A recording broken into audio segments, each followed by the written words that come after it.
Google is not what it used to be for the home services industry, including plumbers. The leads are either drying up or they're getting more expensive, and usually both. And Big G isn't around to save you, and that's not their objective anyway. So we're going to go over some of the bad news about Google. But what I also want to do is give you a little bit of silver lining and some tips on how to make more money with your plumbing business in the face of a changing landscape.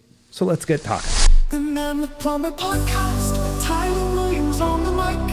He's dropping marketing gold, making your business spike. So there's a tech YouTuber out there called Mr. Who's the Boss. And I follow him for tech review stuff because I like tech stuff.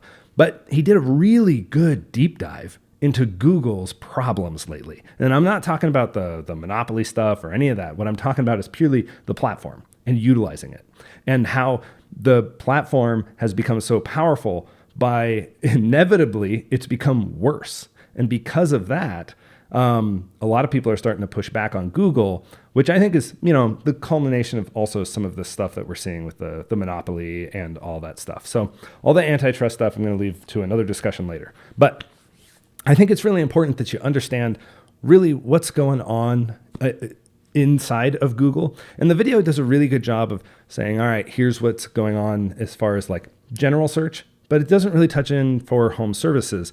And I don't think that home services is necessarily as bad off as some of these other areas, but the effects still hit you. And so I want to go over some of those more directly for what it means for plumbers or anybody in the home services space.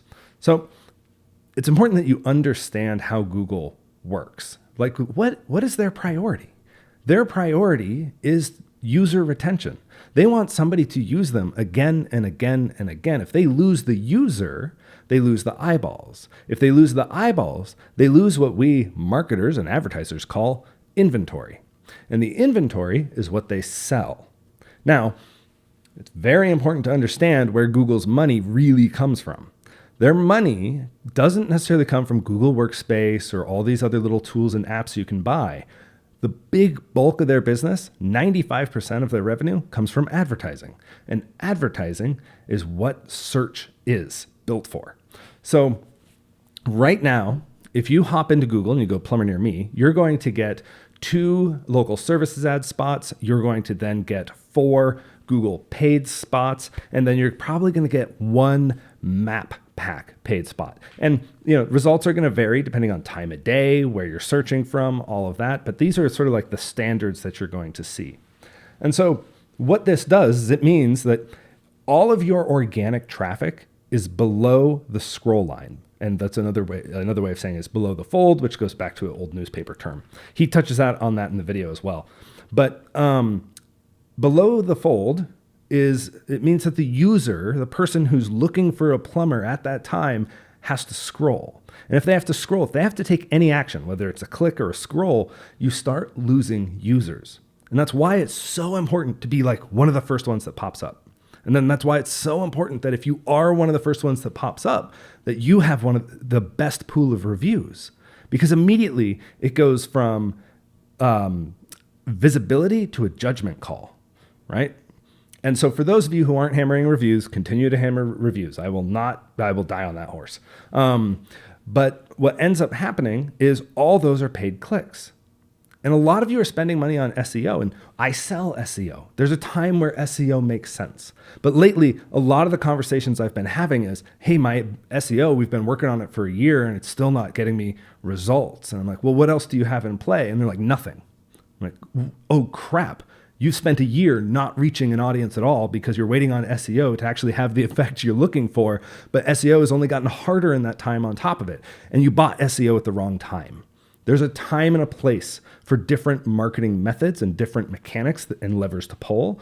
And a lot of you, if you're smaller shops, it's not early, it's later. You basically make sure you show up for your name and then start advertising to the market. Go out, be in the market. SEO might take you a year. Depends on where you are, depends on who you've got working on it and how important that is. But if you don't have traction, you have to get traction now. You need revenue yesterday, most of you. So go and run advertising to do it. And the reason why is because Google is prioritizing it. So what ends up happening is Google is is pushing those results further and further, those organic results further and further down the page. And they're squeezing out the local mom and pop home service, small business out of that. And if you scroll through that first page, because the second place or the best place to hide a body is on the second page of Google. So if you really scroll through that page and analyze it, you go, oh, they're prioritizing Yelp and Angie's List and Better Business Bureau over a good spread of local businesses near you, right? And so what that's a signal of is they're saying, oh, hey, let's not give too much of the SEO away. And then you have to think about, well, what else would drive the advertising revenue up so Google's shareholders are happy? Well, what if we sprinkle a little bit of a rotation in the SEO on top of it so no one can dominate, even if they are the best, even if they are the strongest, right? And then you end up with just a mess. And that's really what it is. It is not repeatable, consistent traffic that you can really measure against from dollars in, dollars out, because SEO is so fluctual. Like, it changes at Google's whims depending on what the algorithm does. And it does not change as dramatically with home services as it does with like e-commerce, just to let you know. But that's kind of what it is. So it's a very like shaky ground to build a house on, as I would say. So that's what's happening. Google is absolutely trying to prioritize making more money off of their users in order to make the graph go up so shareholders get bigger dividends and they're happy too. Otherwise, those shareholders are going to start selling, Google stock is going to drop, they'll be worth less, and then the C-suite doesn't make as much money.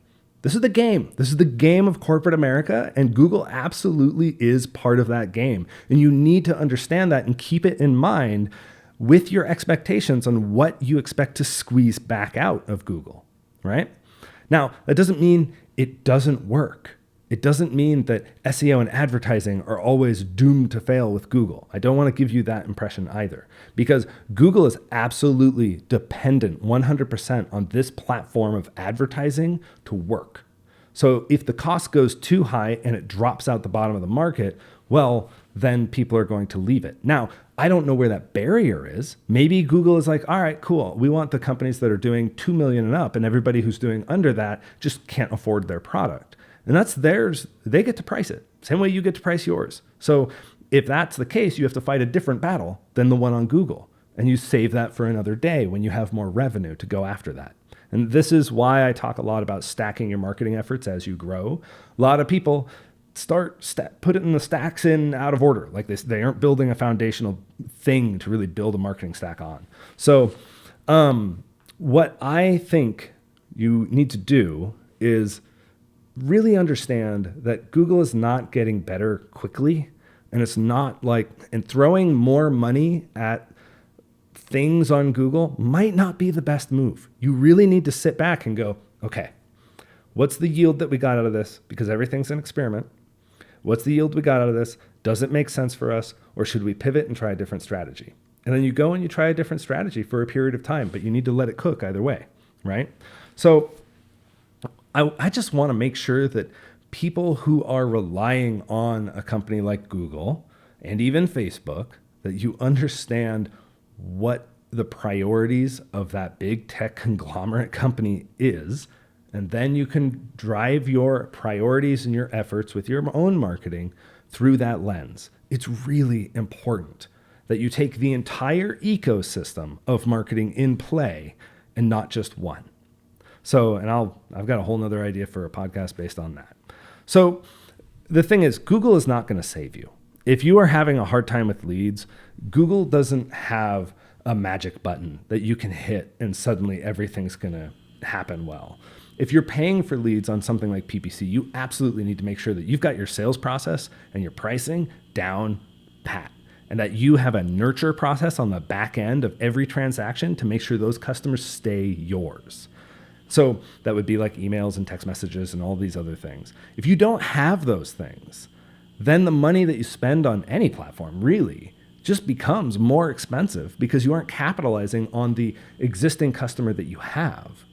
And you only want to pay for that customer once. If you end up having to pay for a customer twice or 3 times, something's broken and it needs to be fixed. And that's usually the retention side of your marketing. or the nurture on the back end. So anyway, realistically, I want you to be advertising and taking all these platforms in with not a grain of salt, but I want you to understand that they're going to prioritize their health over yours. And depending on the thresholds and the way the landscape maneuvers with that, you're going to have to make some tough decisions here and there.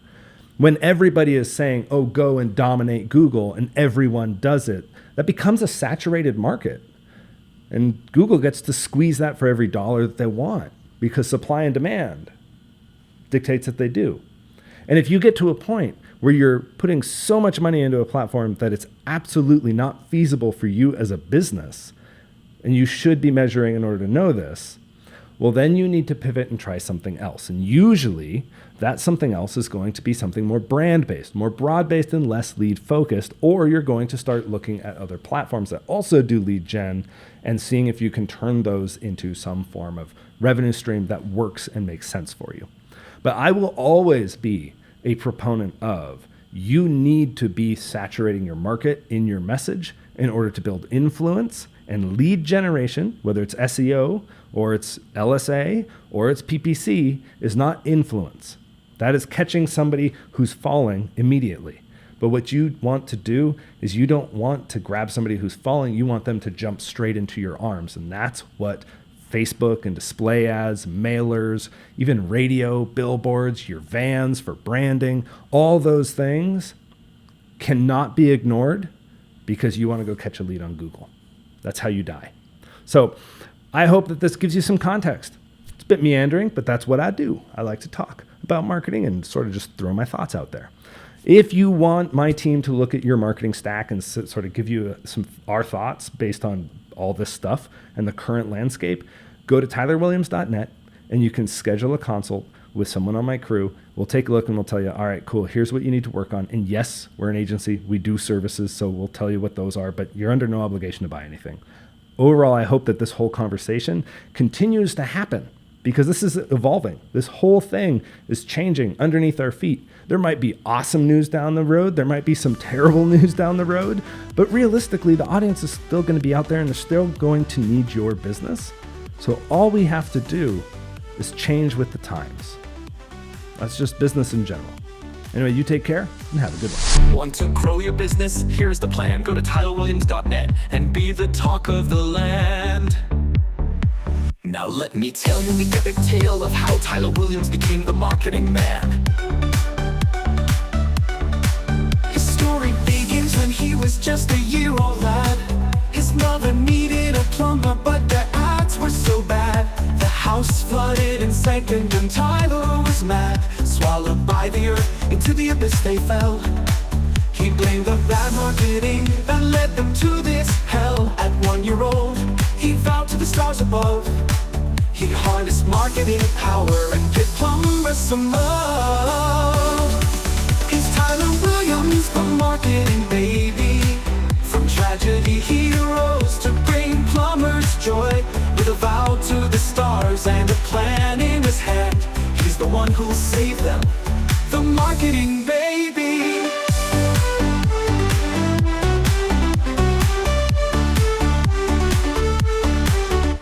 Years later, he set out on a quest to find ancient secrets that would make him the best.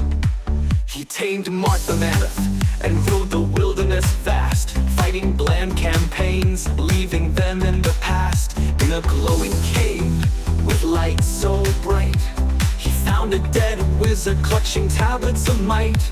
For 30 long years, he studied those stones, deciphering marketing secrets that shook him to his bones. He's Tyler Williams, the marketing boy, imbued with power, turning pain into joy. With fire in his eyes and stone-carved campaigns, he brings plumbers the truth to ease their pains. 30 years later, he emerged from the cave, riding Mark the Mammoth, a legend so brave. Back to Alaska with tablets in tow, he chiseled new ads ready to make them glow. His campaigns were epic like discovering fire. Plumbers would soar, lifted ever higher.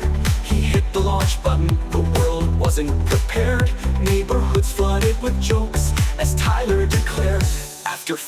long years of learning marketing power, the baby became a boy, the boy became a man, and now Tyler Williams finally became the fabled marketing man. He's Tyler Williams, the marketing man, bringing plumbers out of the Stone Age as fast as he can. With jokes and memes, he blankets the land. Soccer moms swoon, it's all part of the plan. Now Tyler roams the world with boldness and might, crafting campaigns that set everything right. He's bald-bearded with glasses in place, laughs at his jokes, but they're never out of place. With a smile and a wink, he launches the show. His ads are dumb, but they make plumbers grow. He's the marketing man, with campaigns so grand, bringing plumbers out of the Stone Age as he planned.